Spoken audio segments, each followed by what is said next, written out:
Alhamdulillahilladzi anzala sakinata fi qulubil mu'minin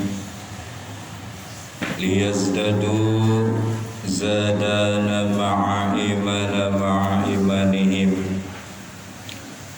Allahumma fassalli wa sallim wa barik ala sayyidina Muhammadin wa ala alihi wa sahbihi ajma'in. Asyhadu an la ilaha illallahul malikul haqqul mubin wa asyhadu anna Muhammadan abduhu wa rasuluhul mab'uts rahmatan lil alamin. Wa sallama taslima katsira, amma ba'd. Fa ya ibadallah, usikum wa iyaya bitaqwallah wa ta'atihi la'allakum tuflihun. Faqala Allah ta'ala fil Qur'anil Karim wa huwa asdaqul qailin. A'udzu billahi samii'il 'aliim minasy syaithanir rajim.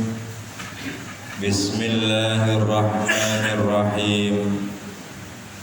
Ya ayyuhalladzina amanu taqullaha haqqa tuqatih wa la tamutunna illa wa antum muslimun. Shadaqallahul azim wa sadaqa rasuluhun nabiyil karim. Wa nahnu ala dzalika minasyahidin wa syakirin. Walhamdulillahi rabbil alamin. Ma'asyiral muslimin wa zumratal mu'minin, jamaah salat Jumat yang berbahagia. Segala puji bagi Allah Tuhan semesta alam, dan salawat ma'assalam semoga selalu tercurahkan kepada penghulu alam, kepada baginda alam, Nabi akhir zaman, Nabi yang mulia, Nabiullah, Nabi kita, Nabi Muhammad sallallahu alaihi wasallam.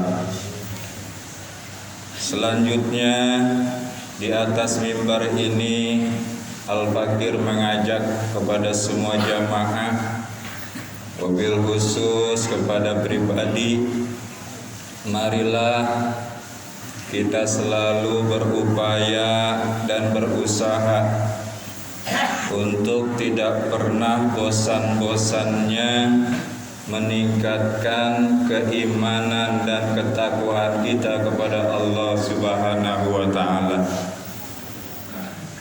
Karena inilah modal hidup yang amat penting. Maka jaga, pelihara, rawat baik-baik iman dan takwa kita. Dan wajib hukumnya menanamkan nilai-nilai iman dan takwa ini kepada seluruh anak cucu keturunan kita. Sebab apalah artinya rumah mewah, mobil bagus, uang banyak, tetapi nilai-nilai iman tidak ada di dalam hatinya, maka itulah orang yang durhaka, orang yang celaka di hadapan Allah Subhanahu wa ta'ala. Dan sebaik-baiknya bekal untuk melanjutkan kehidupan kita di akhirat tidak lain adalah nilai keimanan dan ketakwaan kita kepada Allah Subhanahu wa ta'ala. Ma'asyiral muslimin wa zumratal mu'minin, jamaah salat Jumat yang berbahagia.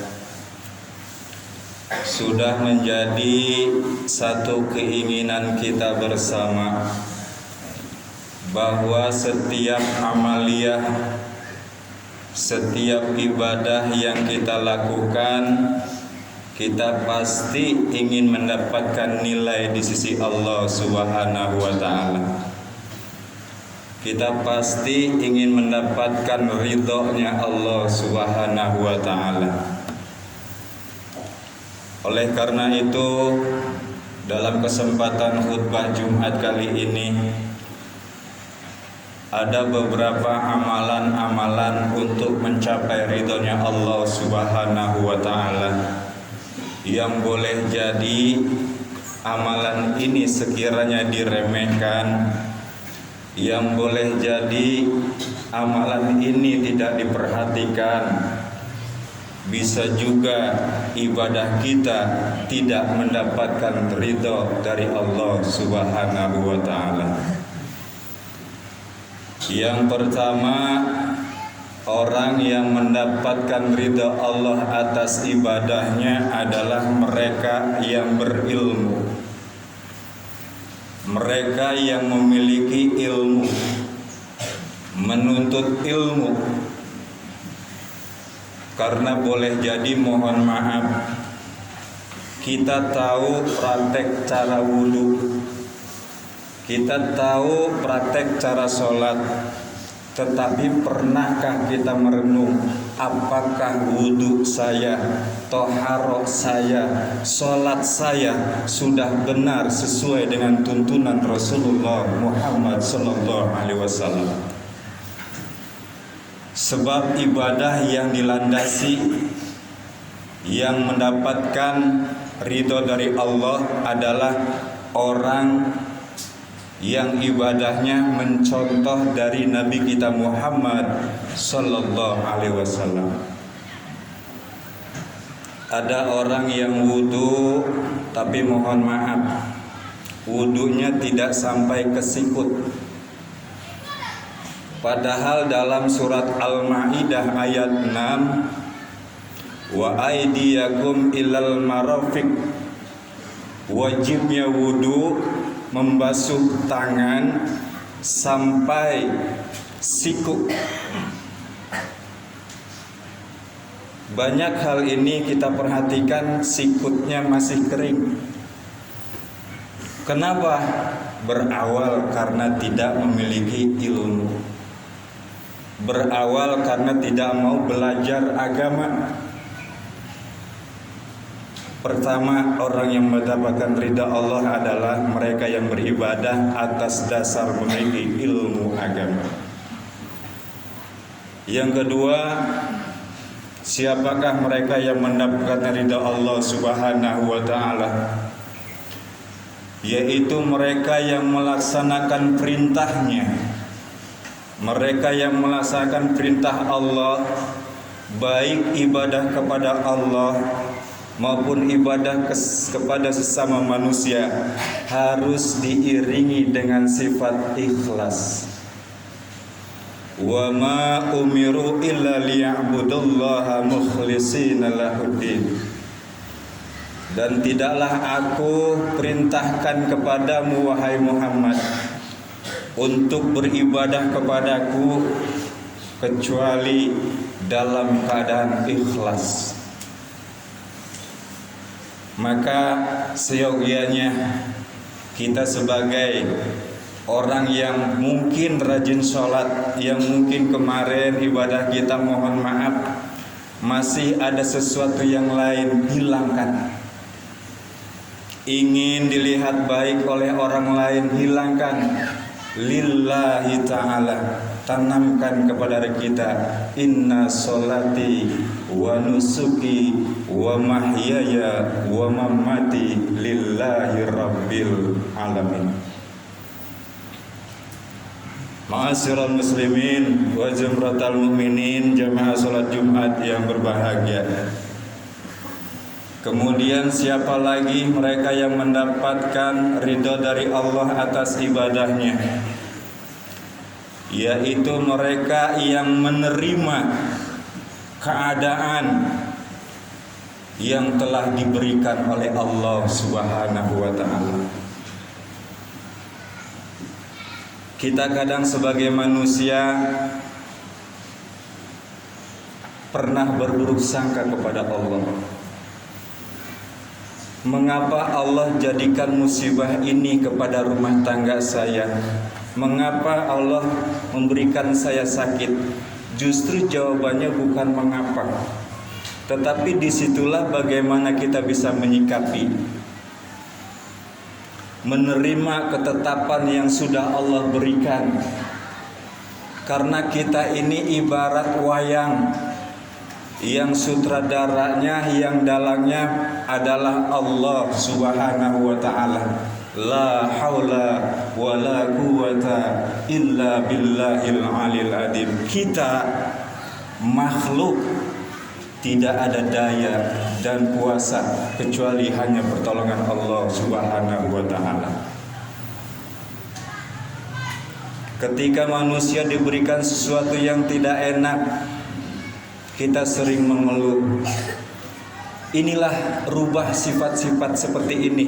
Mulailah, ya Allah, saya terima. Mohon ajarkan kami, bimbing kami, agar kami tetap berada di jalan-Mu, sabar dalam menjalaninya. Jangan banyak mengeluh, karena memang hidup ini di dunia memang tempatnya ujian. Kembalikan semuanya kepada Allah. Kita ini adalah makhluk yang tidak punya kuasa, yang tidak punya daya kecuali pertolongan Allah yang maha besar. Sesuatu yang tidak kita suka, boleh jadi itulah Allah lebih cinta. Ma'asyiral muslimin wa jumratal mu'minin, jamaah salat Jumat yang berbahagia. Ada satu kisah ketika seorang petani duduk di bawah pohon. Dia melihat ada buah pohon asam, buahnya kecil. Tapi dia melihat ada pohon labuh yang kecil, buahnya besar. Ini ucapan petani menjadi pelajaran. Menurut maunya kita, menurut pikiran petani, harusnya pohonnya besar, buahnya juga besar. Tapi kenapa buah labuh yang besar, pohonnya kecil? Dia bertanya-tanya di dalam hati, langsung Allah kasih jawaban hari itu juga. Ketika dia duduk bersantai di bawah pohon beringin, tiba-tiba buahnya jatuh tepat di hidungnya. Sadar, seandainya buah asam segede pohon labu, apa yang terjadi pada hidung saya? Sesuatu yang kita tidak suka, mungkin itulah Allah yang lebih cinta. Ma'asyiral muslimin wa jumratal mu'minin, jamaah salat Jumat yang berbahagia. Dan untuk mencapai ridha Allah atas ibadahnya kita, ridallahu fi ridha walidain. Ridhonya Allah terletak kepada kedua orang tua kita. Allah Subhanahu wa ta'ala mensejajarkan perintahnya nomor 2 untuk kita berbakti kepada orang tua. Di dalam surat Al-Isra di situ dikatakan wabil walidaini ihsana, setelah Allah menyuruh perintah kepadanya, dan berbuatlah baik kepada orang tua. Pak Ustadz, orang tua saya nggak pernah sholat, orang tua saya tidak pernah mengerjakan kebaikan. Bukan itu perintah kita, baik sama orang tua. Jangan menuntut. Dan kalau perlu contohkan. Jangan dinasihati, contohkan dengan perbuatan baik kita. Dan doakan. Insya Allah orang tua akan mengikuti kita. Karena manusia itu tidak boleh menuntut atas kebenaran orang lain, apalagi kepada kedua orang tua kita. Ucapan yang keluar dari kita sedikit saja menggoreskan orang tua kita, baik ayah maupun ibu, mohon maaf. Seluruh amaliyah kita, sholat tahajud kita, puasa kita, bacaan Quran kita, zakat kita hancur lebur di hadapan Allah Subhanahu wa ta'ala. Kenapa? Tergoresnya hati orang tua kita. Ma'asyiral muslimin wa jumratal mukminin, jamaah salat Jumat yang berbahagia. Terakhir, untuk menuju jalan jembatan ridhonya Allah, jangan lupa kita perbanyak sholawat kita kepada Nabi kita Muhammad sallallahu alaihi wasallam.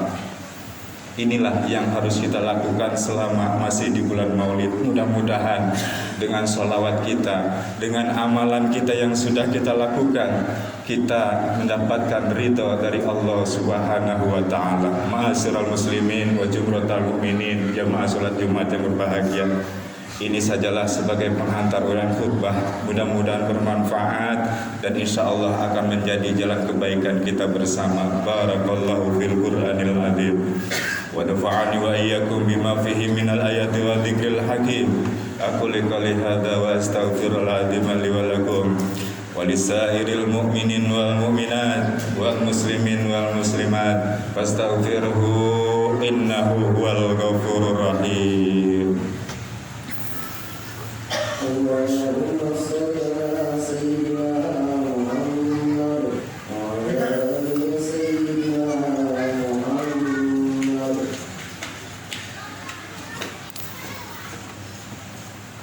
Alhamdulillah, nahmaduhu wa nasta'inu wa nastaghfiruh wa na'udzu billahi min shururi anfusina wa min sayyiati a'malina. May yahdihillahu fala mudilla lahu wa may yudlilhu fala hadiyalah. Allahumma fasholli wa sallim Muhammad ibn Abdillah wa ala alihi wa sahbihi wa man wala. La haula wa la quwata illa billah. Ashhadu an la ilaha illallah wahdahu la syarikalah wa ashhadu anna Muhammadan abduhu wa rasuluhu la nabiyya ba'da. Amma ba'du, fa ya ibadallah, usikum wa iyaya bitaqwallah, faqad fazal muttaqun. Faqala ta'ala, innallaha wa malaikatahu yusalluna 'alan nabi. Ya ayyuhalladzina amanu sallu 'alaihi wa sallimu taslima. Allahumma sholli ala Muhammad wa ala Muhammad radhiyallahu anil khulafair rasyidin Abi Bakri wa Umar wa Utsman wa Ali wa baqiyati sahabati wa tabi'in wa tabi'in wal ulama warda 'anna ma'ahum bi rahmatika ya arhamar rahimin. Allahumma ighfir lil mu'minin wal mu'minat wal muslimin wal muslimat al ahya'i minhum wal amwat innaka ala kulli syai'in qadir. Rabbana zalamna anfusana wa illam taghfir lana wa tarhamna lanakunanna minal khasirin. La ilaha illa anta subhanaka inna kunna minaz zalimin. Rabbana atina fid dunya hasanah wa fil akhirati hasanah wa qina adzabannar. Walhamdulillahi rabbil alamin. Ibadallah, innallaha ya'muru bil 'adli wal ihsani wa ita'i dzil qurba wa yanha 'anil fahsya'i wal munkari wal baghi ya'izukum la'allakum tadhakkarun. Fadhkurullaha 'azim yadhkurkum wa ud'uhu yastajib lakum. Wa la dzikrullahi